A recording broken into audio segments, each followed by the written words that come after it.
Hola, muy buenos días. Bienvenidos a esta nueva sesión de INCAE Business School. Para nosotros es un gusto tenerlos acá con nosotros. Vamos a dar un par de minutos para que vayan uniéndose a la sesión y pronto vamos a estar dando inicio. Muchísimas gracias.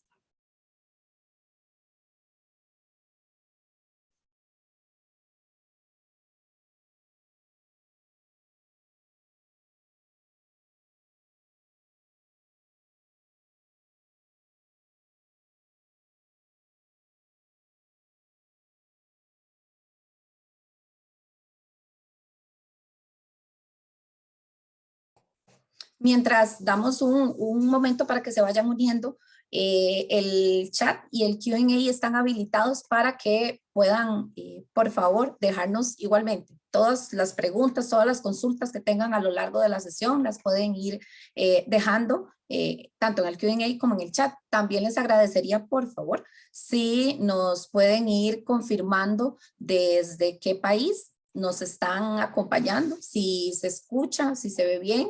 Así es que les agradezco también hacernos ahí el reporte.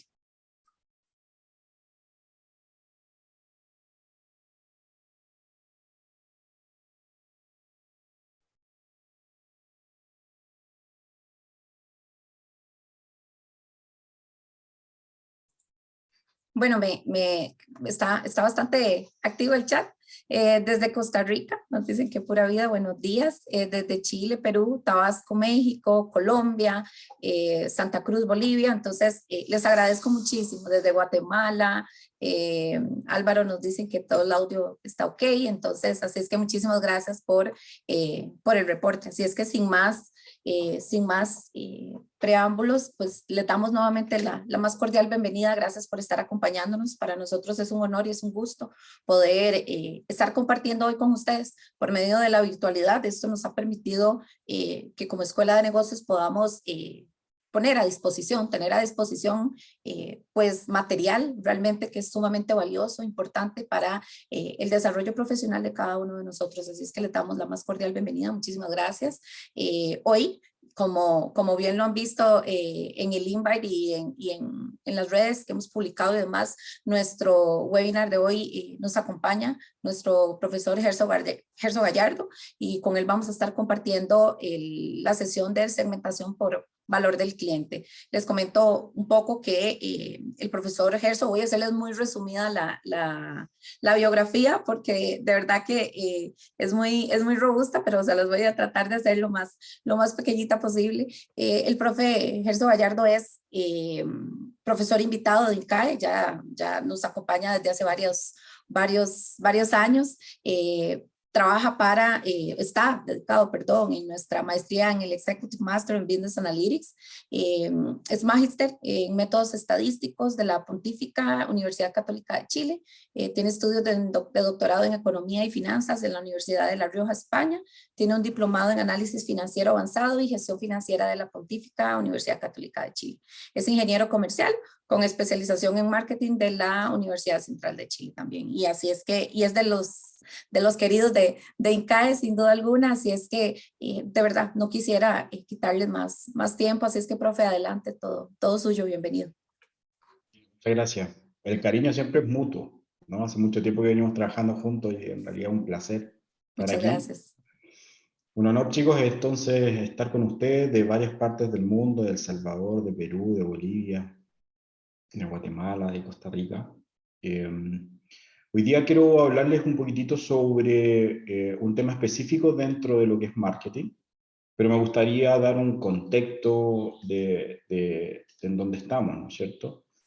Mi presentación va a contar de 3 pilares que se van a entrelazar, que es un poquitito la motivación que nos da a visualizar este cliente ideal, ¿no es cierto? Cómo valorizar este cliente ideal. Y después vamos a ver un caso específico ya con una metodología que es de Customer Lifetime Value. Pero primero me gustaría hablar con ustedes y conversar sobre los pilares del marketing, porque en realidad es un tema que a mí me apasiona, pero que ha evolucionado un montón justamente por los cambios que han habido sobre la aplicación de algoritmos, machine learning dentro de distintos tipos de campos, ¿no? Entonces se habla de Marketing Analytics, así como se habla de Financial Analytics, ¿no es cierto? Entonces, pero adicional al campo de la analítica, han habido en el mundo, ¿no es cierto? Y lo estamos viviendo todavía, distintos tipos de cambios, ¿no? Entonces, lo que primero me gustaría hablar con ustedes es este tránsito desde el marketing 1.0 a un marketing 4.0, ¿no es cierto? Y cómo comienza esta historia, ¿no es cierto? Esta historia comienza con un pensamiento orientado hacia elaborar productos porque teníamos, por así decirlo, una demanda mucho más fuerte que lo que era la oferta, ¿no? Que un poquitito lo que está pasando hoy en día con los chips, ¿no? Si ustedes se dan cuenta, hay una crisis de los chips, ¿no es cierto? Entonces la demanda supera en mucha fuerza lo que sería la oferta. Y por lo tanto el marketing está orientado a mostrar un muy buen producto.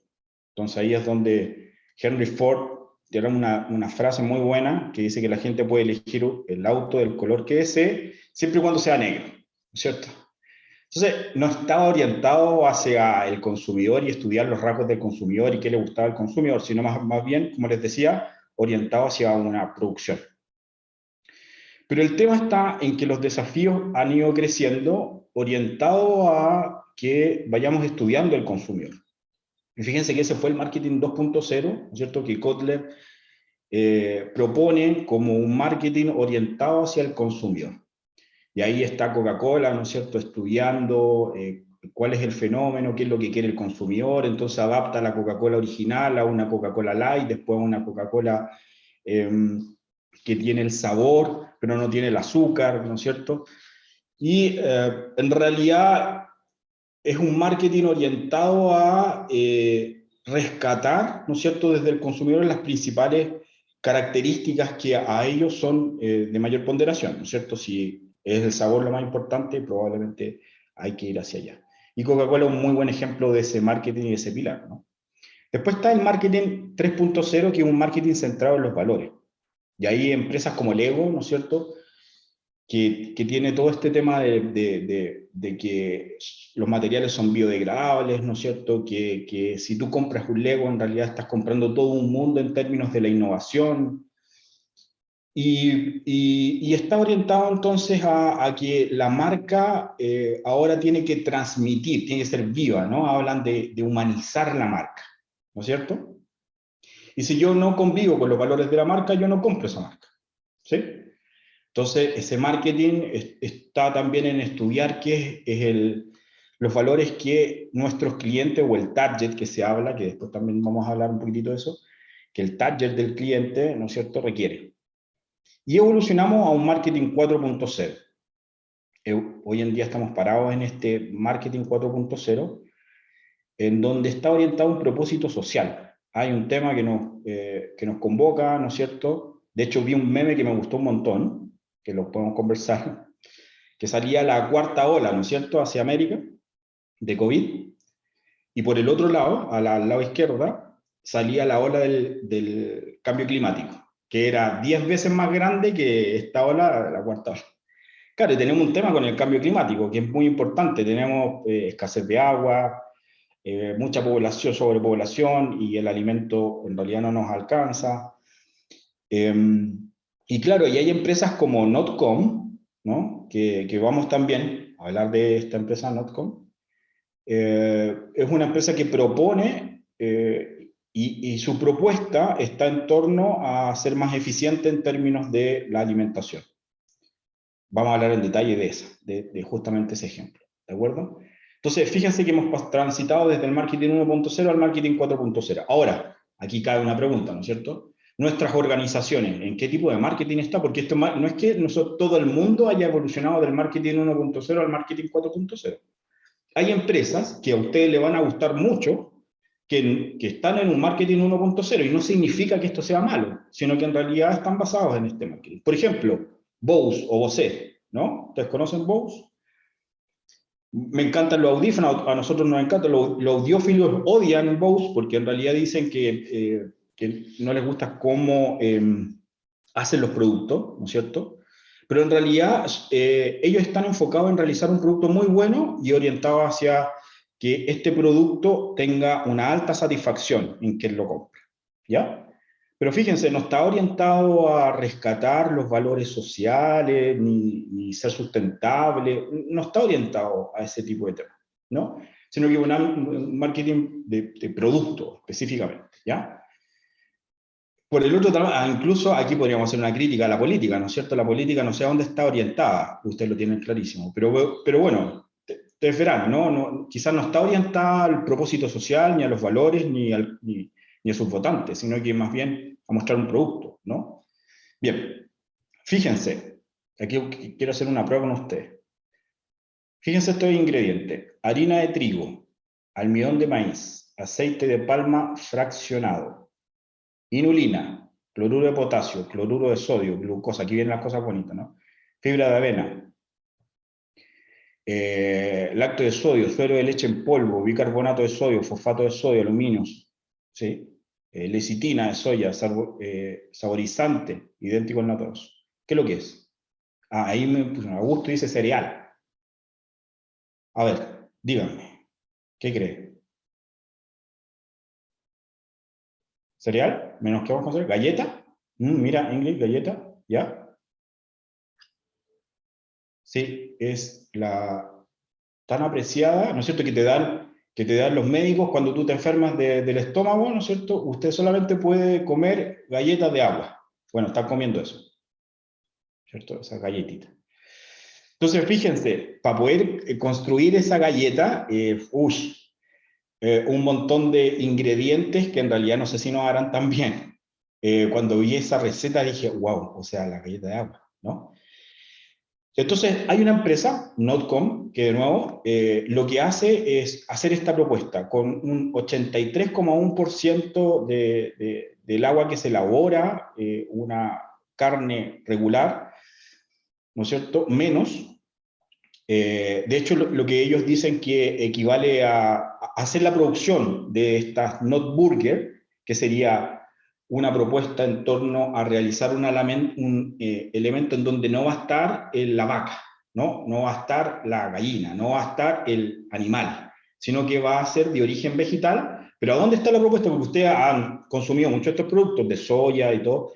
Yo he consumido esos yogures que no saben a nada, ¿no es cierto? Ustedes también, seguro.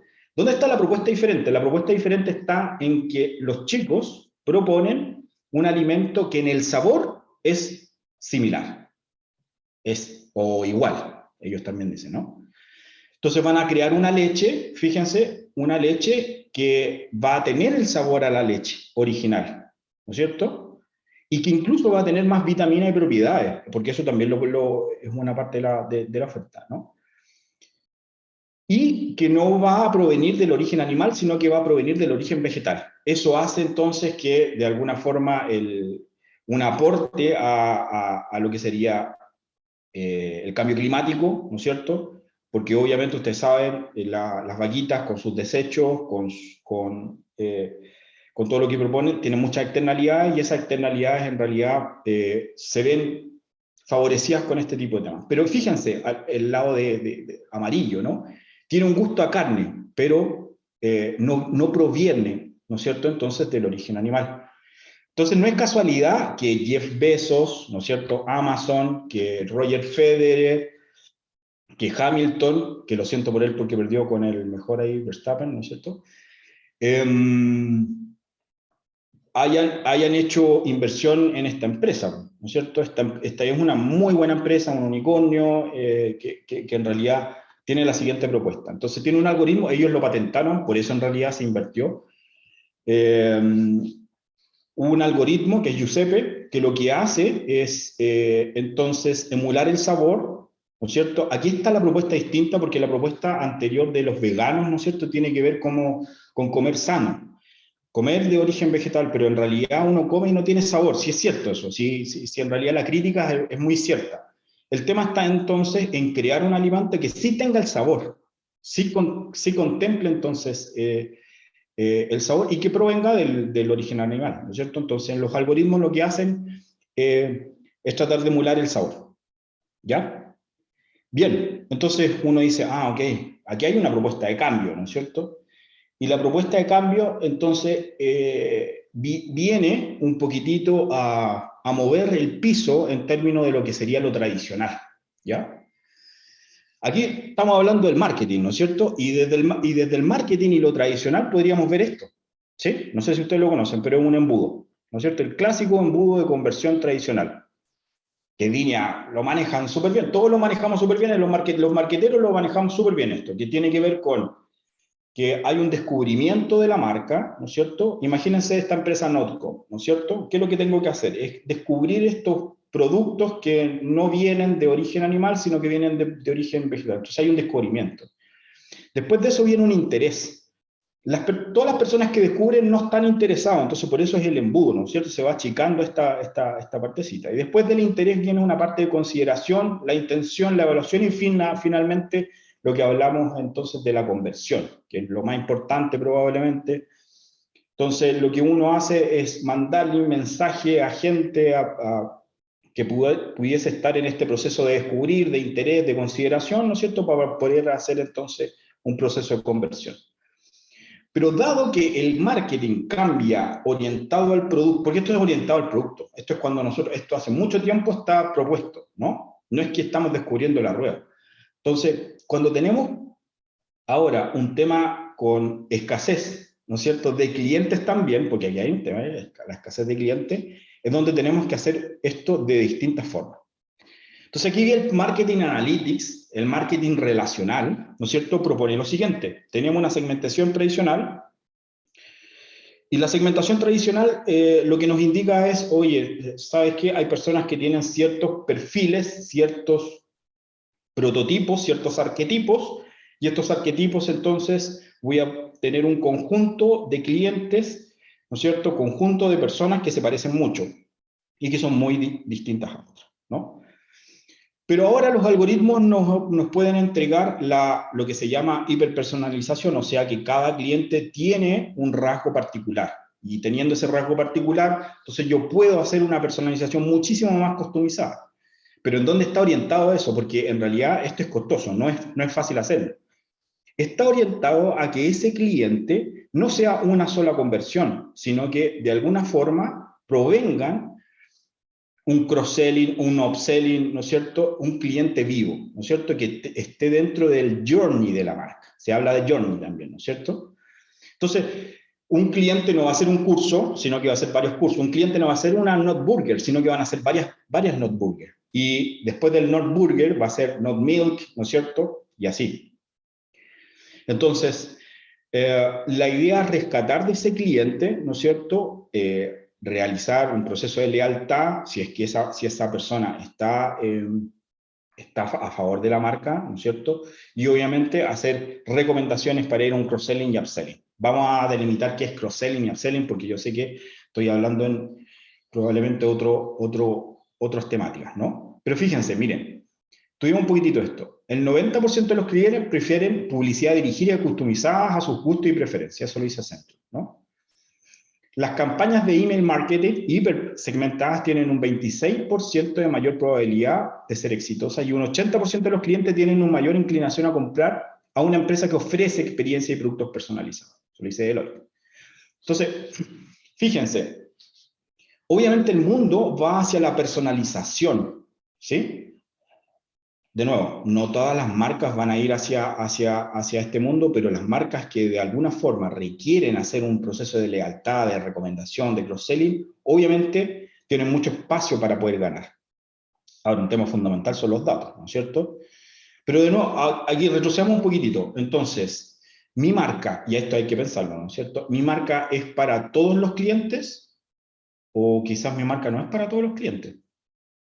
Entonces, habría que definir el cliente ideal. Eso es lo primero. Porque si voy a hacer un proceso de hiperpersonalización y voy a aplicar todo el marketing analytics, que lo vamos a conversar después, se necesita un cliente ideal. Se necesita la definición de un cliente ideal. Entonces, lo que tendríamos que hacer es primero, bueno, voy a conversar un poquitito sobre los temas de cross-selling, quizás. Esto lo dejé como una lámina porque no todos dominamos el tema de cross-selling, ¿no? Cross-selling si lo hablamos de hamburguesas de McDonald's, que probablemente tiene el ejemplo más clásico, es cuando tú vas a comprar una hamburguesa y te ofrecen la papa frita y la bebida. Es el proceso de cross-selling, ¿no es cierto? Donde te hace una venta cruzada. Si lo voy a otra, a las telcos, ¿no es cierto? Es donde te ofrecen el celular y te ofrecen el case, ¿no es cierto? Y el upselling sería que la misma hamburguesa es una hamburguesa aumentada, ¿no es cierto? En el mismo celular, si yo voy por el celular básico, ahora te ofrecen el celular con gama alta, ¿ya? Eso es el proceso de cross-selling. No sé si ahí queda bien, si no, me preguntan y no tengo ningún problema ahí en responder. Entonces, fíjense, si vamos a la venta cruzada, claro, aquí tiene un tema. O sea, todos me podrán decir, quiero hacer venta cruzada, ¿no? Quiero hacer venta cruzada, todo mi modelo de negocio debería ir hacia la venta cruzada o ir hacia el upselling, pero el tema está en que hay que definir el cliente primero rentable, chicos. Entonces, lo primero, tengo la venta cruzada, es rentable en conjunto, pero miren, fíjense, 1 de cada 5 clientes de cross-selling no es rentable. Aquí viene la pregunta, ¿por qué no es rentable? 1 de cada 5 clientes de cross-selling, cuando todo debería ser rentable, ¿no es cierto? O sea, si yo estoy vendiendo y estoy vendiendo más, debería ser más rentable aún. ¿Por qué creen que eso no pasa? ¿Por qué creen que 1 de cada 5 clientes del cross-selling no es rentable? Igual les recuerdo que el Q&A y el chat está de verdad que totalmente habilitado. Por favor, siéntanse con toda la libertad de hacer sus aportes y nosotros pues los vamos canalizando aquí con el profe. Igualmente está súper atento del chat también, así es que pues nada, abiertos, adelante. Claro, sí, sí, sí. A mí me encanta interactuar, así que... Sí. Miren, fíjense, ¿por qué no sería rentable? Porque el cliente puede ser no rentable. Porque tengo que impulsarlo, claro, porque tengo que adquirir ese cliente, ¿no es cierto? O que, ajá, exactamente, o que la personalización o el producto que yo le estoy ofreciendo es un producto no rentable también. Entonces, aquí hay que tener mucho cuidado con hacer los sistemas recomendadores, ¿no es cierto? Que es algo que vamos a ver dentro de las clases que tenemos dentro del programa. Pero claro, lo que uno tendría entonces que primero es definir, ¿no es cierto?, qué es el cliente ideal, cuál es el cliente rentable, ¿no es cierto? Ya, y ahora quiero ir entonces a un tipo específico dentro de Marketing Analytics, que sería el tema de la medición de este tipo de clientes, ¿no es cierto? La medición del cliente ideal, ¿ya? Claro, como dice Mónica, la persona a contactar no es ideal para nuestra marca. Ahora, Mónica, aquí también hay un debate, porque la culpa de que el cliente no sea rentable para nuestro modelo de negocio, ¿la tiene el cliente o la tiene la marca? Sí, exacto, Mónica, la tiene la marca. La culpa es de la marca y le endosamos esto al cliente, ¿o no? Le decimos, oye, el cliente no es rentable, así que se vaya fuera de la marca. El problema es de la marca. El problema es que la marca tiene que construir una oferta de valor que sea rentable, ¿de acuerdo? Hay distintas formas de hacerlo, ¿no es cierto? Pero claro, si tenemos ese problema, entonces la medición del cliente va a resultar no muy buena, ¿no? Entonces, vamos al primer proceso, que es la medición de este cliente ideal en términos de rentabilidad, ¿ya? Fíjense, estoy conjugando dos temas, que si es marketing, finanzas, pero claro, esto tiene que ir de la mano, tiene que estar orquestado, porque si en realidad esto no está orquestado, vamos a tener un problema. Ya, fíjense. Hay una forma bien básica de poder ordenar a los clientes, realizar un scoring con estos clientes, que es el RFM. Este RFM corresponde a recencia, frecuencia y monto. ¿Qué es recencia? La recencia son 3 dimensiones, ¿ya? 3 dimensiones que entran a la hora de hacer la medición. ¿Pueden haber más dimensiones? Sí, pueden haber muchas más dimensiones dentro de lo que sería este proceso, pero en realidad, si uno lo quisiera simplificar, ¿no es cierto?, y ir hacia la medida más básica, como les decía, son estas 3 dimensiones las que se proponen, ¿no? Uno, primero, fecha de la última compra, ¿ya? La fecha en la cual tu cliente te compró. El más reciente va a tener probablemente un scoring, pensemos de un puntaje a esa persona, un puntaje mayor que la persona que fue a comprarte hace mucho tiempo. La siguiente dimensión es la frecuencia de compra. O sea, si vino esta semana, me compró una vez, 2 veces o 3 veces en la semana, ¿no es cierto?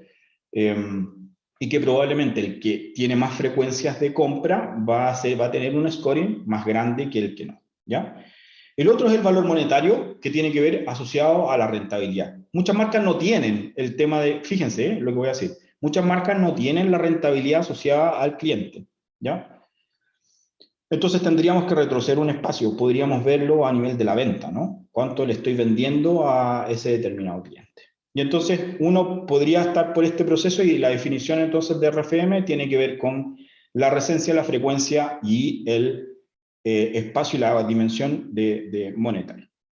Son todas importantes, eso va a depender mucho del modelo de negocio, ¿ya? Hay modelos, y voy a poner un ejemplo ahí, hay modelos de negocios que es más importante la R, la F o la M, ¿ya? Pero definamos esto, ¿y cómo se hace? ¿Cuál es el método tradicional en este tema, no? El método tradicional, yo sé que ustedes quizás están muy familiarizados con el tema de los quintiles, ¿no? Se hablan quintiles de personas más ricas, quintiles de personas más pobres, ¿no es cierto? Entonces el primer quintil es el quintil de personas más pobres y el último, que es el quinto quintil, el quintil de personas más ricas, ¿no es cierto? Entonces aquí es lo mismo. Cuando nosotros definimos entonces la recencia, yo voy a ver desde el cliente más reciente al cliente más antiguo, el cliente más reciente tendría un 5, ¿no es cierto? Y por el otro lado la frecuencia, el más frecuente, ¿no es cierto? El que tiene más hitos dentro de la facturación sería el 5 y el que tiene menos un 1. Y en términos de monto es lo mismo, ¿cierto? Entonces yo podría, por ejemplo, aquí hay un ejemplo de un 542, es una persona con un importe bajo, con una frecuencia alta, con una transacción muy fuerte, ¿no es cierto? Muy reciente, ¿sí? Si no me pregunta algo, dice, ¿cómo aplicas esto en productos bancarios o de seguro? Claro, aquí hay un tema que probablemente Ciro dentro del RFM van a tener importancias relativas unos que otros. Por ejemplo, en el tema de los seguros, la recencia, ¿no es cierto?, no va a tener tanta ponderación, ¿sí? Ni la frecuencia, pero probablemente sí el monto, ¿ya? Y el monto, la prima, probablemente la prima va a ser algo fundamental dentro de la valorización, exactamente. La prima va a ser probablemente el valor dentro de este RFM que va a ser lo más significativo. Ahora, fíjate también, Ciro, que es no menor, porque si hay un cliente que dejó de pagar la prima o que la prima la está pagando atrasada, ¿no es cierto? Entonces la recencia, va a tener un ranking menor que el que sí la paga adelantada o el que sí tiene un descuento y cosas como eso, ¿no? O sea, sí se aplica, sí se puede aplicar. Ahora, quizás la recomendación, Ciro, es que desde el RFM transiten a algo mucho más robusto, ¿ya? Que lo vamos a ver. Entonces, fíjense, aquí habría una segmentación por valor. Aquí es donde están dos dimensiones, la dimensión de la recencia y la dimensión de lo que sería la frecuencia, ¿ya? Y ahí es donde ustedes van a poder tener clientes que son dormidos. Los clientes dormidos, ¿no es cierto?, los que están en este hemisferio, fíjense, son clientes que tienen baja recencia y baja frecuencia, ¿ya? Son clientes que hace mucho tiempo nos compraron en la marca y tenían, en realidad, eran menos frecuentes de lo normal, ¿no? Y por el otro lado tenemos los clientes que son campeones, que tienen una alta recencia y una alta frecuencia, ¿de acuerdo? Pero aquí está lo significativo, chicos. ¿Dónde está? Lo significativo está en que ustedes tienen potencialmente leales o prometedores o nuevos clientes. Entonces, si ustedes tienen segmentado estos clientes, ¿no es cierto?, en estos cuadrantes, ustedes lo que van a poder hacer es acciones de marketing, ¿no es cierto? Las acciones comerciales, las acciones en realidad como modelo de negocio, para que estos clientes los podamos convertir en leales, en campeones, ¿no es cierto? Aquellos clientes que están dormidos por algo está pasando esto, ¿no es cierto? Y va a ser muy difícil poder quizás despertarlos. Pero de los clientes que son dormidos los podemos pasar a semidormidos o que necesitan atención. Entonces podemos hacer un tránsito, que puede ser en algunos casos tránsito lento, ¿no es cierto? Pero en algunos un tránsito muy rápido entre estos tipos de clientes, ¿de acuerdo? Entonces, la idea es tener mapeado a nuestro cliente y priorizar. Aquí es muy importante, priorizar nuestros recursos como modelo de negocio para poder ver entonces cuáles de ellos, de estos tipos de clientes, ¿no es cierto?, son los que necesitan atención, ¿ya? Ahora, Todas las marcas necesitan el mismo énfasis en términos de la evaluación, del scoring del RFM. Pensemos en Zara, ¿no? ¿Conocen a Zara? Que es una empresa que se dedica a vestuario, ¿no es cierto? Creó este concepto también de fast fashion, ¿no es cierto? Moda rápida. Entonces, ¿qué creen ustedes? ¿Le interesa el monto a Zara? Del R, F y el M, ¿el monto es significativo para ellos? La sensación es que no, ¿no?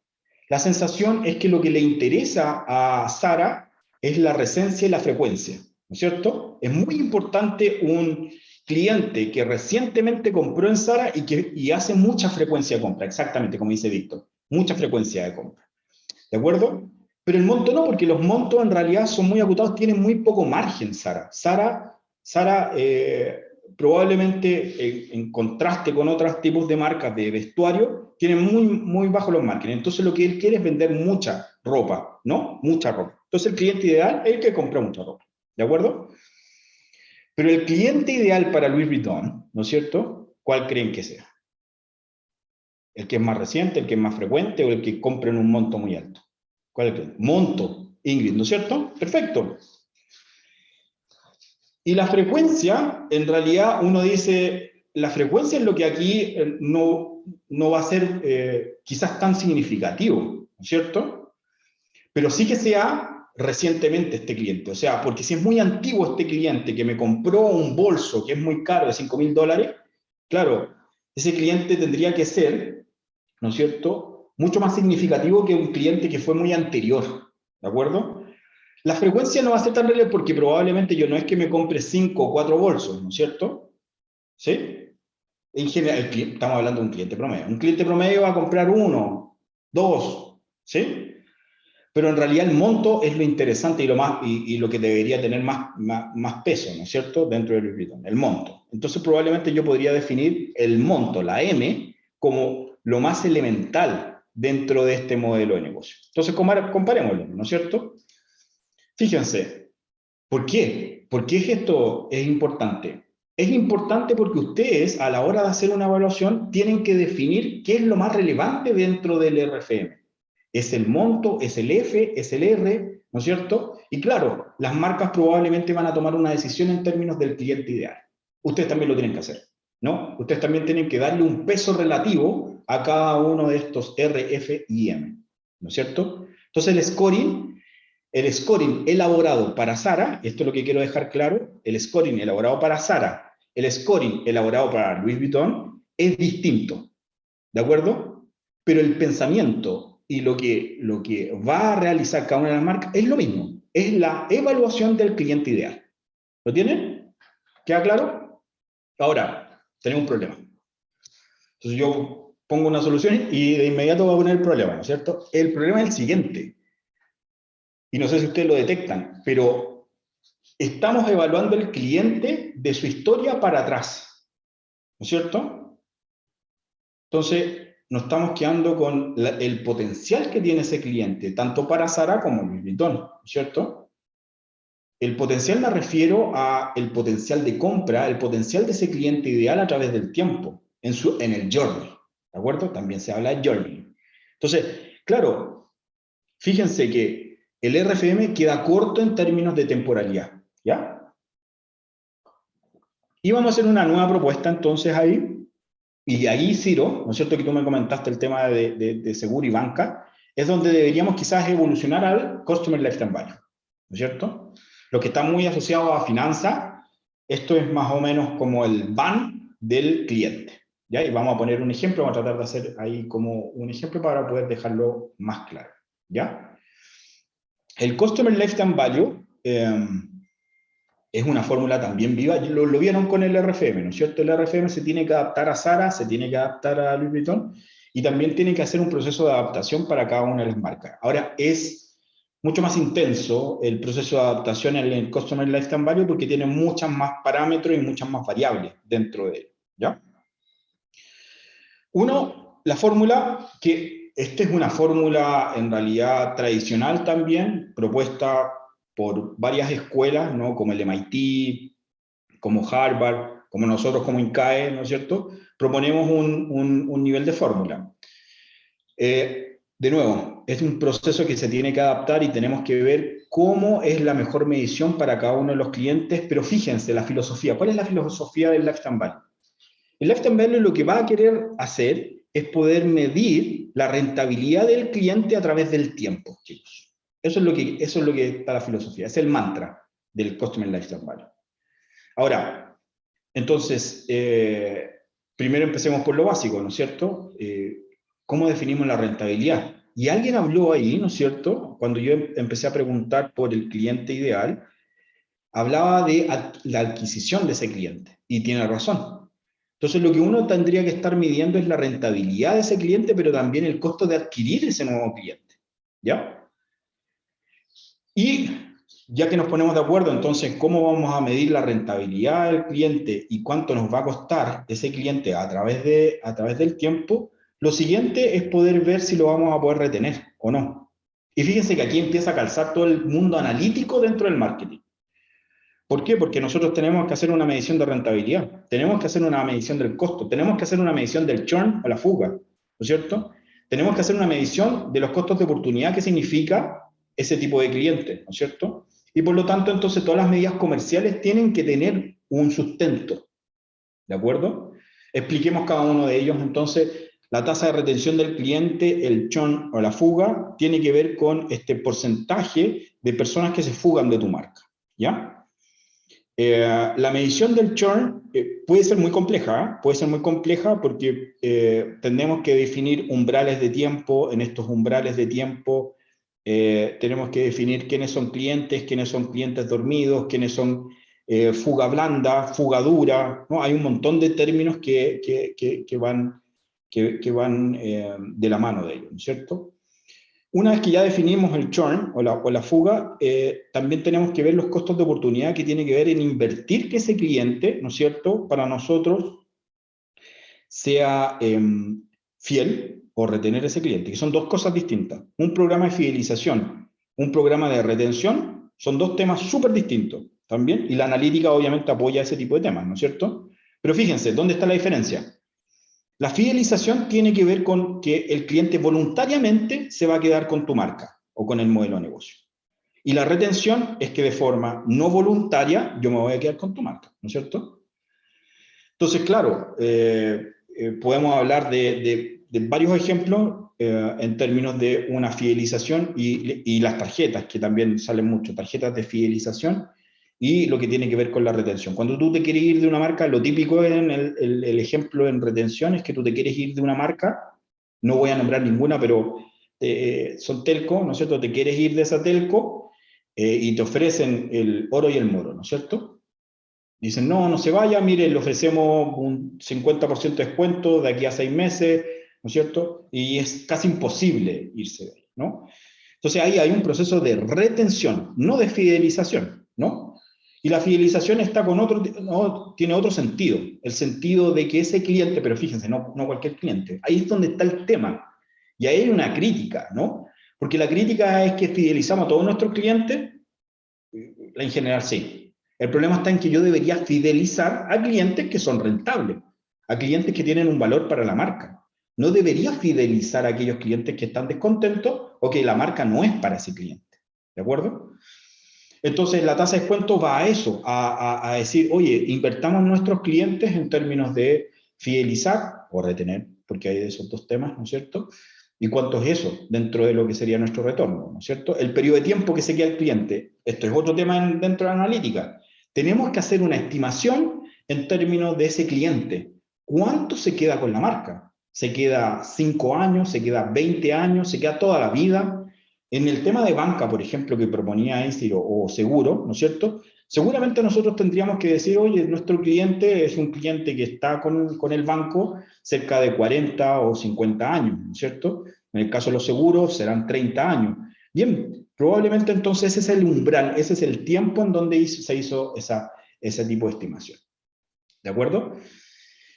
Bien, entonces lo que uno debiese tener en cuenta, fíjense, hay un montón de temas. Por eso le digo que en realidad ir desde el concepto de RFM a Lifetime Value propone un montón de complejidades, ¿no? Como la tasa de retención, la tasa de abandono, el valor promedio del pedido, la frecuencia, la vida media, el costo de adquisición, el costo de marketing. O sea, un montón de parámetros y variables que en realidad hay que tener en cuenta a la hora de hacer la evaluación de nuestros clientes, el scoring, ¿no? Entonces, lo que debiésemos, para poder realizar una buena medición, ¿no es cierto? Lo que nosotros tendríamos que hacer entonces es fusionar marketing con modelos de machine learning para poder hacer este tipo de mediciones, ¿no es cierto? Entonces ahí es donde dentro de lo que hacemos dentro del curso, ¿no es cierto?, dentro del programa, es hacer un proceso en términos de ver cómo hacemos la segmentación, ver cómo valoramos el ciclo de ese cliente, ver cómo estos modelos de prospección de campaña, o sea, tengo un cliente, tengo un producto o servicio, ya se match entre ellos, es más X probable que compre o no compre un determinado producto o servicio, ver modelos de venta cruzada o de cross-selling, de upselling, ¿no es cierto?, ver modelos de búsquedas de clon y predicción de fuga. Entonces, el tema de valorar a nuestro cliente, ¿no es cierto?, es esencial, es la primera capa, si ustedes lo quieren ver, ¿no? Dentro de esta capa, nosotros nos gusta hablar mucho por capas en términos de los modelamientos, es donde nosotros tenemos que entonces empezar a reflexionar sobre nuestro cliente ideal. Y ese cliente ideal sería aquel cliente, en realidad, de un segmento determinado, que está en un ciclo de vida, que yo le hago una recomendación y él compra, ¿no es cierto?, que no se fuga o que se fuga en cierto porcentaje. Por lo tanto, como les decía, hay un deber dentro del marketing, ¿no es cierto?, en términos de los modelamientos. Ahora, claro, quiero aterrizar un poquitito este tema a un caso específico, ¿ya? Un caso específico que es el de Starbucks, ¿no es cierto? Que todos ustedes toman, les gusta mucho Starbucks, ¿no es cierto? Café caro, lo encuentro caro yo, pero bueno, a muchos de ustedes, yo no voy a aquí hacer juicios de valor, ¿no es cierto?, por lo que toman yo Starbucks. Está bien, a muchos de ustedes les va a gustar Starbucks y van a Starbucks. Y a algunos de ustedes les gusta y no van. Juan Valdés es mejor, sí. José, claro. De hecho, ojalá no estén ejecutivos de Starbucks aquí, ¿no es cierto? Pero hay muchos cafés mejor, ¿no es cierto? Bueno, fíjense, vamos a hacer un proceso de medición de esto para poder aterrizar este Customer Lifetime Value, porque entiendo que tiene sus complejidades. Entonces, fíjense, miren. Y esto lo hizo Starbucks, ¿ya? Lo hizo Starbucks en un ejercicio y en realidad él entregó un poquitito esos cálculos que ellos estuvieron haciendo en torno a tratar de hacer la medición de este cliente ideal en términos de retorno. Entonces, fíjense, el gasto del cliente por visita, ¿no es cierto? Aquí tienen 5 clientes que han pasado por Starbucks. El primer cliente gastó 3.5, 8.5, 5, 6.5 y 6. Y el promedio de estas 3 personas, que puede ser muy malo, chicos, el promedio, también es una cosa que conversamos dentro, pero esta es la medición que ellos hicieron, ¿ya? Yo aquí no tengo nada, me lavo las manos aquí en este tema. Se dan cuenta que es un promedio de 5.9. O sea, a la hora de tomarse un café en Starbucks, ustedes están gastando $5.9, ¿no? Bien, el número de visitas, o sea, el ciclo de compra de estos 5 clientes son de 4, 3, 5, 6 y 3. En promedio, entonces, 4.2, ¿no? Fíjense, entonces, si uno ve el gasto y el número de visitas que él está haciendo dentro de Starbucks, entonces el primer cliente se gastaría $14 en ese café, 25 el segundo, 25, 39 y 18. Si se dan cuenta, entonces, el promedio, toman hartos café en realidad, ¿eh? Pero bueno, ya, de nuevo, los juicios de valor no tengo que decirlo, ¿no es cierto? ¿No es cierto, Dini? Ya. El promedio de esos 5 clientes, entonces, 24.3. ¿De acuerdo? Entonces, fíjense, podríamos aquí hacer algunos supuestos, que estos supuestos, de nuevo, lo hizo Starbucks, ¿no? La vida promedio del cliente, en el caso de Starbucks, dice que son 20 años. O sea, una persona pasa tomando 20 años café. Después no sé qué tomará, ¿no? Y antes de eso tampoco leche materna, ¿no? Pero bueno, después de eso tomará otra cosa. Conciencia, probablemente, ¿no es cierto? De que el café es malo. No sé, el café es bueno ya. Después, fíjense, la tasa de retención de los clientes. Ojo, todos modelos analíticos que van detrás en términos de la estimación del tiempo de vida del cliente, y de nuevo, el R sería la tasa de retención de este cliente. Se dice que hay un 75%, ¿no es cierto?, de los clientes continúan con la marca. es cierto? El otro 25 abandona la marca y se va a Juan Valdez, ¿no? Ven La Esperanza, ¿no es cierto, José? Se van a otro tipo. Fíjense, el margen y beneficio de Starbucks es 21.3, bien alto para un tipo de este tema de cafetería, ¿no? Porque los márgenes son mucho más acotados en cafetería. Pero Starbucks dice 21.3, ¿ya? Y yo creo que aquí subestimaron. Pero bueno, ya, dejémoslo, 21.3. De nuevo, no soy yo el culpable, es la marca la que propone esto. Y dice que la tasa de descuento, o sea, lo que estábamos conversando, si ellos hacen un problema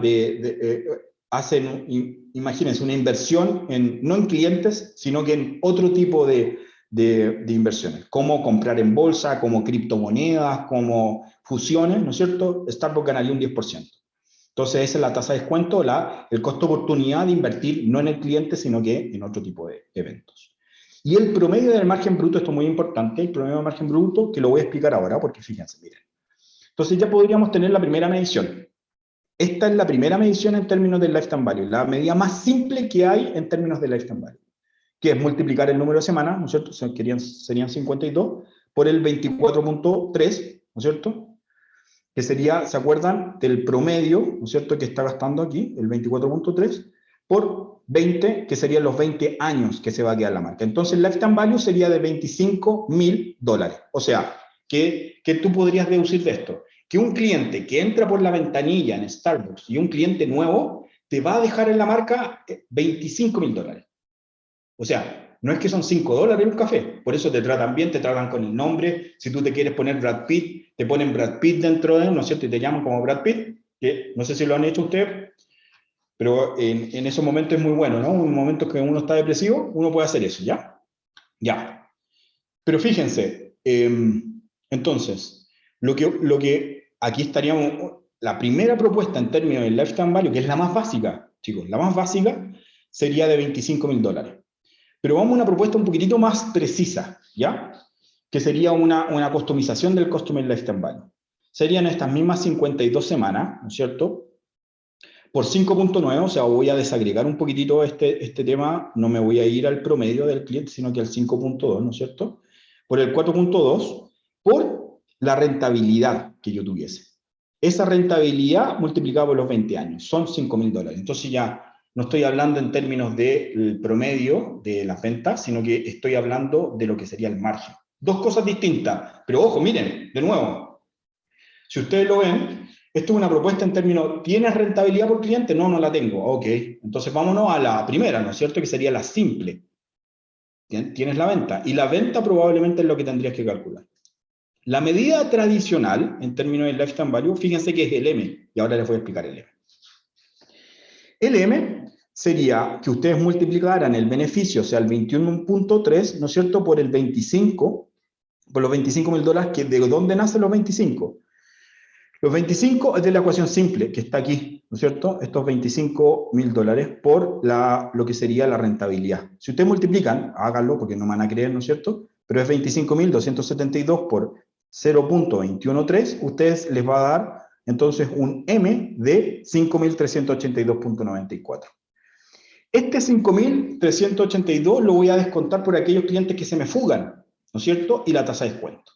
Si yo obtengo entonces en la medida tradicional del lifetime value son $11,000. O sea, de nuevo, esta es la medida que en realidad podría estar correcta, ¿de acuerdo? No es que esta medida es tan mala, ojo, no es que es tan mala, sino que en realidad es más exacta esta medida. Esta medida es por el tema de solamente la rentabilidad, ¿no es cierto? Y por la venta. Pero aquí yo estoy conjugando entonces la rentabilidad con el churn, porque aquí estoy viendo como que todos mis clientes me siguen comprando, ¿no es cierto? Pero en realidad aquí tengo que hacer una tasa de descuento por parte de ese cliente. Tengo un 75% de probabilidad que se quede, como hay un 25% de probabilidad que la persona se vaya, que abandone la marca, ¿de acuerdo?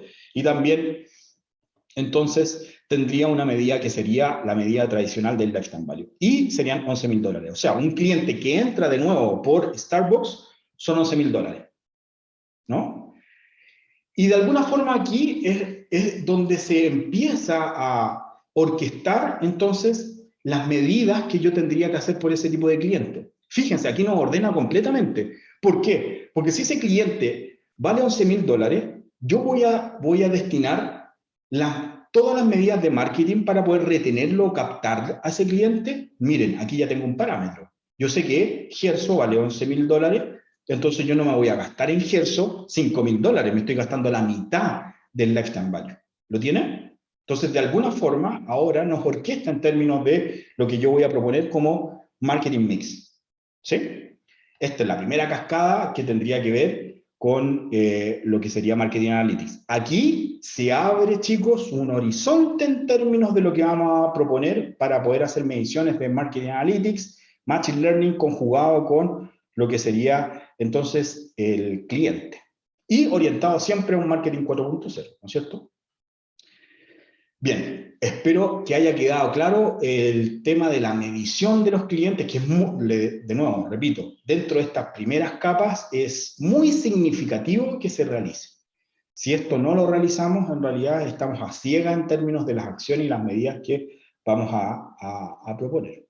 Entonces aquí quiero dejar un espacio para que podamos hacer preguntas, ¿no es cierto? Ustedes me puedan realizar todas las consultas que quisieran, no tengo ningún problema ahí en tratar de contestarlas. Algunas, ¿no? Quizás hay algunas que no pueda contestar. Hay Perfecto, una gracias. que quedó pendiente, perdona, niña, que Ah, dice, el promedio está en base a qué ajá, venta de tiempo, ¿no es cierto? Que dice Miguel ahí.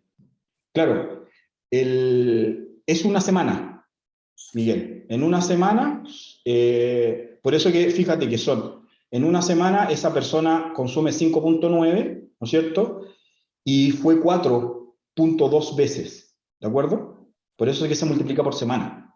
¿Ya? ¿Ya? Bien. Ahora sí, Nina. ok. Por No, favor. precisamente esa la teníamos pendiente. No sé Ya. si Rebeca nos apoya. ¿Habrá alguna adicional? Creo que se han ido evacuando las consultas a lo largo de la sesión. No sé si Rebeca tendrás alguna otra ahí identificada, mapeada. Si no, No, igualmente está abierto. de momento solo esa, que era la que estaba pendiente. Las demás, como dice Dini, se han estado abarcando conforme la presentación. Gracias, Rebeca. Igualmente, está abierto, por favor, las consultas que quieran dejar hacer. Me parece que están muy activos, profe, en el chat, pero creo que el tema de preguntas me parece que está como claro. No sé si quiere continuar. Sí, perfecto. O sea, me gustaría quizás conversar con ustedes el tema que me parece un poquitito esencial el cambio de paradigma, ¿ya? Porque tenemos que en realidad salir de este esquema, que muchos lo tenemos, y que en realidad yo también me basé mucho en este esquema del funnel tradicional, ¿no? Donde tenemos un descubrimiento de la marca y después de eso vamos a la conversión y la conversión se mide entonces por cuántos clientes han descubierto, ¿no es cierto?, sobre los que me han comprado. Pero en realidad, fíjense, ya hay mucha estadística que indica que adquirir un nuevo cliente es 5 veces más caro, ¿no?, que venderle al mismo cliente. Entonces, y tiene todo el sentido. Hay una escasez de clientes, ¿no? Eso lo estamos viendo en muchas marcas. Cada vez van a tener menos clientes. Eso va a pasar. Eso está pasando en muchas marcas. Entonces, lo que hay que pensar es cómo la marca agrega valor, chicos. Cómo la marca hace que ese sea una compra recurrente. Cómo hace la marca para que sea un journey, ¿de acuerdo? Y claro, la idea es que nos apoyemos de analítica para que podamos lograr entonces que desde la conversión haya un proceso en términos de un sistema recomendador que cree lealtad, que haya cross-selling, que haya upselling, pero que sea rentable, chicos. Porque aquí hay un tema, hay que conjugar la rentabilidad con que este nuevo cliente o este cliente que está con nosotros, ¿no es cierto?, realice entonces acciones que nos beneficien a ambos, tanto al consumidor como a la marca, ¿no? Entonces, aquí hay un tema, chicos, que hay que reflexionar, ¿ya? No podemos seguirnos basando en el embudo tradicional de descubrimiento y compra, sino que en realidad tendríamos que ir a un journey de este cliente, ¿no? Sí. Profe, uno Permiso. podría, perdón. No, dale, Rebeca, adelante. Ok, permiso, te iba a decir que bueno, sí teníamos 3 consultas. Ok, perfecto, dale. Te digo la primera nos dice Erwin Salazar, la vida útil del cliente es similar al valor adquisitivo. No, no. La vida útil de ese cliente está orientado Erwin, a cuántos años va a seguir comprando recurrentemente con tu marca, ¿ya? Esa es la vida útil. Pero el valor de adquisición tiene que ver con adquirir ese nuevo cliente, ¿no? Es un nuevo cliente, entonces ¿cuándo tienes que invertir en adquirirlo? ¿Ya? Son dos fenómenos totalmente distintos, ¿ya? Uno está asociado a cuánto va a sobrevivir ese cliente con tu marca, años, meses, días, ¿no es cierto? Pero el otro tiene que ver con en cuánto te cuesta adquirir ese nuevo cliente. ¿De acuerdo? ¿Cierto? Ojalá haya dejado claro. Muchas gracias, profesor. La siguiente sería cómo aplicar este análisis a una empresa que se dedica a la venta por volumen. Esto nos lo hace Esteban Navarro. Sí. Sí, Esteban, un mayorista, ¿no es cierto? Entonces, el mayorista, bueno, de nuevo, hay dos propuestas aquí, ¿no es cierto? Una propuesta que puede ser más básica y que puede ser difícil de implementar, que es el RFM, ¿no es cierto? Que tiene que ver con la frecuencia, con el monto que el mayorista logre vender, pero también el Lifetime Value es una muy buena propuesta a la hora de hacer entonces la implementación para ver qué clientes de este mayorista son los mejores, ¿no? Y en este cliente mayorista, entonces hay que indicar y poner el scoring a cada uno de tus clientes, ¿no? En B2B y en B2C funciona. En ambos escenarios funcionan este tipo de mediciones, solamente que tienes que customizar y tienes que adaptarla nomás, ¿no es cierto? Muchas gracias, profesor. Y la última sería cómo diferenciar y consolidar la segmentación a partir de los momentos del consumo. Ejemplo, el mismo cliente de Starbucks puede ser el mismo de Dunkin' Donuts. Sí, tiene razón, José. Y ahí viene como la hiperpersonalización, ¿no es cierto? Claro, entonces, José, lo que hay que hacer ahí, en realidad, es que tenemos que tener, lo primero es datos, ¿no es cierto? Datos de estos consumidores. Por eso aquí está el tema de fidelización, de que decir, oye, te piden el número de celular, el correo, ¿no es cierto? Para poder ver qué estás consumiendo y dónde está entonces el journey contigo y con la marca, ¿no es cierto? Entonces, lo que hay que hacer es orquestar datos para poder saber este consumidor en términos de gusto y preferencia. Como toda persona y como todo consumidor tenemos el derecho a cambiar, así que en términos de gusto y preferencia cambian constantemente. De hecho, el mismo Hertz, yo tengo un ejemplo ahí, ¿no? En un hotel, si uno va solo, ¿no es cierto?, de trabajo, uno pide un tipo de habitación. Si uno va con los niños, uno va con la familia, pide otro tipo de habitación, ¿no? Es el mismo Hertz, pero distinto tu gusto y preferencia, distinto momento. Entonces, lo más esencial es el dato, ¿no? Para poder hacer la hiperpersonalización, ¿de acuerdo? Entonces, la segmentación, que probablemente ahí yo pongo justamente esa lámina, la segmentación nos va a servir para poder ver grupos de clientes, pero la personalización que tiene que ver con la recomendación es la que conjuga la segmentación con un sistema recomendador. Pues, ¿ya? Y eso es lo que hay que lograr. Muchas gracias, profesor. Nos entraron otras preguntas más. Okay. Nos dicen cómo aplicar estos modelos a empresas que venden servicios y estos son servicios tipo suscripción. Sí, perfecto. Netflix, ¿no es cierto? Un gimnasio. Un gimnasio tiene este tipo de fenómeno, entonces, ¿cómo lo aplico? Es que voy a tener tipos de segmentos, ¿no es cierto? Fíjense que Netflix hace la segmentación de valor también, ¿no es cierto? Entonces hay clientes que son más valiosos, que son aquellos clientes que ven una serie, dos series, ¿no es cierto? Y que son más rentables en términos de la suscripción. Pero hay un nivel de abandono de estos segmentos, chicos. Y hay un nivel de abandono más alto o menos alto. Y un cliente más valioso va a ser el que se va a quedar mucho más con la marca, ¿de acuerdo? Entonces hay que identificar cuáles son los clientes que van a estar mucho más tiempo, ¿no? Tienen menor nivel de fuga, ¿ya? Ahí hay una medida muy interesante y la otra tiene que ver con el cross-selling, con el cross-selling o el upselling, ¿no es cierto? Tú le puedes recomendar a esa suscripción productos añadidos. ¿De acuerdo? Muchas gracias. La siguiente nos la dice Raúl. Dice, Gerson, mis clientes son grandes distribuidores, pero los consumidores son terceros. La valoración en este caso debería hacerlo a clientes y los consumidores. Sí, tiene razón. Aquí hay una complejidad de Raúl, ¿no es cierto? Porque yo tengo un intermediario. Es el intermediario el que tiene que hacer la valorización del cliente. ¿De acuerdo? Sí. Ahora, tú tienes que ayudarlo a que esa valorización se realice. Tengo un ejemplo ahí, trabajamos con una marca que es Michelin, ¿no es cierto? Y Michelin tiene un montón de distribuidores, ¿no es cierto? Entonces uno le podría decir, oye, ¿qué cliente es mejor que otro cliente? ¿No es cierto? Los clientes que tienen Mercedes, camioneta, SUV, ¿Qué cliente? Entonces tú le tienes que ayudar. Michelin le tuvo que ayudar a ese cliente a implementar un sistema para poder, entonces, indicarle cuáles son los mejores clientes. Sí, ese tipo de valorización del cliente, lo que estamos viendo ahora, lo tiene que hacer a través del cliente, ¿no? Muchas gracias. La siguiente sería, ¿cómo amarras el RFM con el CLV? ¿Podría dar algún ejemplo? Sí. Ya, fíjense, o sea, el mismo caso que yo les pasé de Starbucks, ¿no es cierto? Lo que uno tendría que hacer entonces, y lo hizo Starbucks de esta forma, o sea, transitó lo primero fue rescatar el RFM, pero se dio cuenta que obviamente no está midiendo el potencial. Entonces, lo primero que hizo Starbucks es medir la recencia de un cliente, la frecuencia y el monto que se estaba gastando una persona en Starbucks. Y después de eso, transitar hacia medir el churn. Ahí está el ejemplo, ¿no? Porque tú tienes que medir el churn y tienes que medir cuánto tiempo se va a quedar ese cliente y la rentabilidad promedio. Entonces, el tránsito, aunque uno piensa en un tránsito violento, no es tan así. Porque si tú ya definiste, hiciste un gran paso para poder hacer la siguiente medición, que es el Consumer Lifetime Value. ¿Ya? Perfecto, muchas gracias. Nos quedan dos preguntas. Una sería, tengo una consulta con respecto al descuento máximo para retener a un cliente. Ok. Voy a deducir cosas ahí, ¿no es cierto?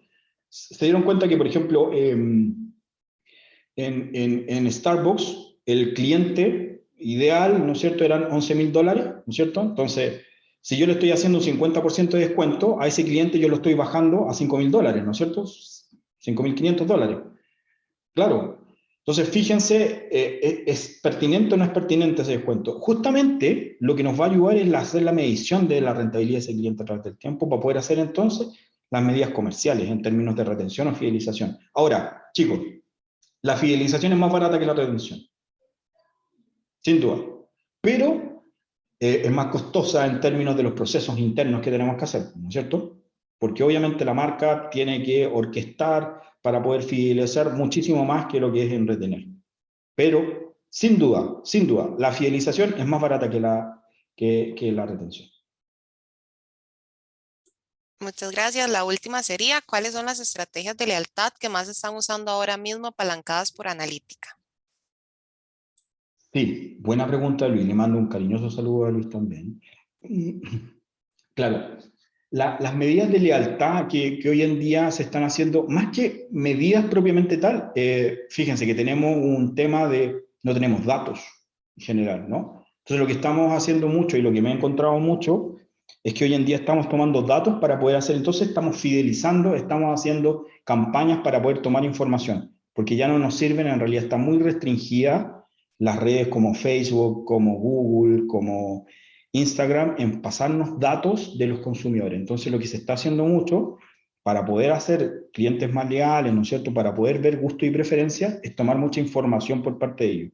Y lo siguiente, lo que se está viendo mucho es hacer mucha sinergia con distintos tipos de marcas dentro de tu modelo de negocio. Por ejemplo, miren, un ejemplo. Tengo la industria del transporte, ¿no es cierto? La industria del transporte se va a poder fusionar con la industria del transporte de última milla, ¿no? Entonces tengo turismo y el turismo lo que va a hacer es fusionarse, ¿no es cierto? O hacer amalgama, ¿no es cierto? Con lo que serían las agencias de turismo dentro de una playa. Entonces yo voy a Cancún, por ejemplo, pero me gustaría entonces que tú ya me recomendaras a qué hotel, a qué playa, con qué transporte, qué comida, cuál es lo ideal para mí. Entonces se está haciendo mucho ese tipo de recomendación, ¿no es cierto? Uniendo entonces modelos de negocio. ¿Por qué? Porque yo como marca tengo los gustos y preferencias de mis consumidores. Y eso está sucediendo mucho. Nos entraron dos preguntas más. Ok, sí. Bueno, sería, en el caso de la agencia de viajes, ¿cómo segmentar y definir la fidelidad, ya que ellos se mueven por precio? ¿Y cómo combatir la competencia de ventas online, ya que los clientes han migrado a ella? Sí, ese es un fenómeno, Mónica, que pasó y va a seguir, ¿no? O sea, no es que nos quedamos aquí con este proceso. Ahora, sucedió algo en el mundo, sí. Estaba analizando lo que se vio en Black Friday y fíjense que acaba de haber un retroceso si uno lo compara con el año anterior en términos de las ventas que hubieron en Black Friday. O sea, creo que tomamos techo probablemente. El 2021 fue el mejor año para el e-commerce. pero probablemente lo que va a pasar entonces es que va a haber una meseta en términos de lo que va a suceder en e-commerce, ¿no? Ahora, ¿cómo hago este proceso de segmentación en una agencia de viajes, ¿no es cierto? Ya, la agencia de viaje en realidad tiene que tomar mucho gusto y preferencias de estos consumidores. El cross-selling es muy, por eso que en realidad cuando uno compra pasaje te ofrecen, yo siento que ahí no está muy bien enganchado, ¿no es cierto? Porque te ofrecen lo tradicional, ¿no es cierto? Te ofrecen lo tradicional que es el alquiler de un vehículo y el hotel. Pero en realidad lo que tendríamos que evolucionar como agencias de viaje es decir a la experiencia, ¿no es cierto? ¿Qué experiencias va a querer esta persona que va con su familia? Entonces, por lo tanto, lo que tengo que hacer es gusto y preferencia. Ver si estas familias lo que van a hacer es quieren descansar, quieren ir a un determinado parque, quieren cultura, y en realidad hacer una recomendación en términos de un cross-selling o un upselling dentro de su paquete, ¿no? Tenemos una última consulta y sería Sí. siguiendo la pregunta de Luis, ¿cómo hacerlo en B2B? B2B, claro. Carlita, otro abrazo gigante a Carlita, gran alumna ahí del programa. B2B, claro, tenemos un problema aquí en B2B, que son pocos clientes en realidad, en general, ¿no es cierto? Y que estos clientes entonces tienen otro tipo de proceso en términos de la compra, ¿no es cierto? Y los gustos y preferencias en realidad no son tan significativos probablemente. Entonces tengo que ver cómo conecto con este B2B, con esta business to business, ¿no? Con este distribuidor o con estas empresas que en realidad lo que requieren es un soporte o mantención. Carlita, en realidad, ahí lo que hay que hacer es perfilar este B2B, ¿no es cierto? Y de nuevo, sí es posible poder ver, y nosotros lo hemos visto, que tienes segmentos, porque van a querer un mayor desarrollo en el soporte, en la mantención probablemente del producto, en la atención previa, en la atención post, en la atención en despliegues, en cursos, en investigación, en desarrollo, y en realidad hay distintos tipos de clientes en ese tipo de temas, ¿no? Entonces uno cree que porque tengo pocos, ¿no es cierto?, son los mismos. No, no es así. En realidad hay clientes que van a requerir distintos tipos de temáticas, ¿ya? Entonces, el proceso va hacia allá, hacia tomar información por parte de lo que se requiere, las necesidades que hay de este tipo de consumidores. ¿Es más complejo? Sí es más complejo porque los tomadores de decisiones en B2B son distintos, son heterogéneos, son de distintos. Los tomadores de decisiones es muy complejo en el B2B poder identificarlo, ¿no? Porque hay una persona que es la que compra, pero hay otra que toma la decisión, ¿no es cierto? Pero en realidad las necesidades empresariales que hay sí son diversas, ¿sí? Carlita, de nuevo. Gracias, profe, gracias, Sí, sí. Rebeca.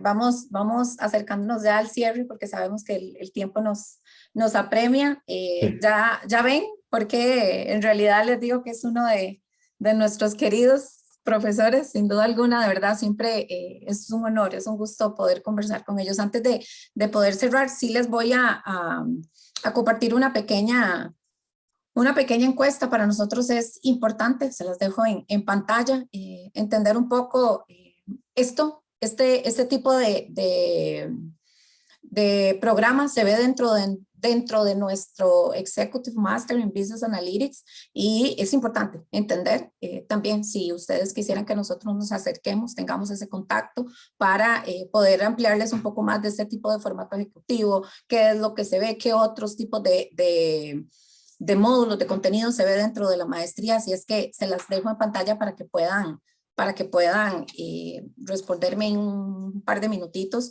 Profe, de verdad que muchísimas gracias, yo encantada, siempre, de verdad es un gusto enorme, quisiéramos que no se acabara el tiempo, pero se nos va siempre volando, como decimos, así es que de verdad que muchas gracias. Yo me dejo, no sé si decirlo así, me lo dejo como cierre. Yo podría entender o podríamos entender entonces que el Marketing Analytics, profe, es importante que combine ciertas técnicas, que me informe sobre el pasado, que me dé data, me dé información sobre el pasado, que me permita analizar el día a día, el hoy, y que me permita predecir el futuro. A eso yo podría, digamos, como consolidar y cerrar que esto es el Marketing Analytics. o para esto me sirve. No sé si me doy a entender.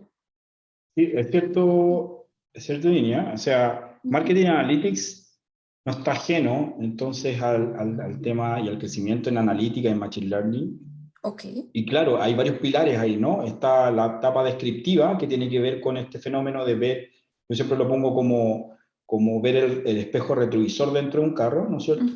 Del cliente también, es lo mismo. Entonces, ver qué es lo que sucedió con ese cliente, hacer un muy buen diagnóstico, tener un muy buen diagnóstico del cliente. Pero lo que nos añade como capa la analítica es que podríamos hacer proyecciones de ello, ¿no es cierto? Okay. Entonces, estimaciones de qué va a pasar con ese cliente. Si yo le ofrezco un determinado producto, ¿qué va a pasar en términos de la fuga? ¿Qué va a pasar en términos de la aceptación de ese cliente? Tenemos las herramientas para poder hacerlo, entonces la idea es justamente aplicar eso, ¿no? Sí, justamente, o sea, añadirle la capa que ya teníamos como marketing, que ya veníamos haciendo mediciones, pero en realidad añadirle una capa predictiva, ¿no es cierto? Okay. Sí, justamente. Perfecto. Ok, nos llevamos eso. Sin duda alguna, les voy a compartir la grabación para que puedan tenerlo, por favor, ahí a mano, repasen los conceptos y pues nada, por favor, tienen nuestros contactos, igualmente tienen el contacto del profesor Gerso y de verdad que siempre tiene toda la apertura y la disposición para solventar las consultas y de nuestra parte también, la educación ejecutiva, pues estamos a la orden, encantadas de verdad de poder compartir con ustedes este contenido que yo sé que sin duda alguna es de mucho valor, agrega valor y pues nada, desearles que tengan unas felices fiestas, sigámonos cuidando y pues nada, un abrazo a la distancia, profe, de verdad que sí, un abrazo grande, que esté muy bien. Un abrazo, un honor estar con ustedes. Muchas Que gracias. estén muy bien, un gusto, que tengan buen día, hasta luego. Gracias a todos, que estén muy bien.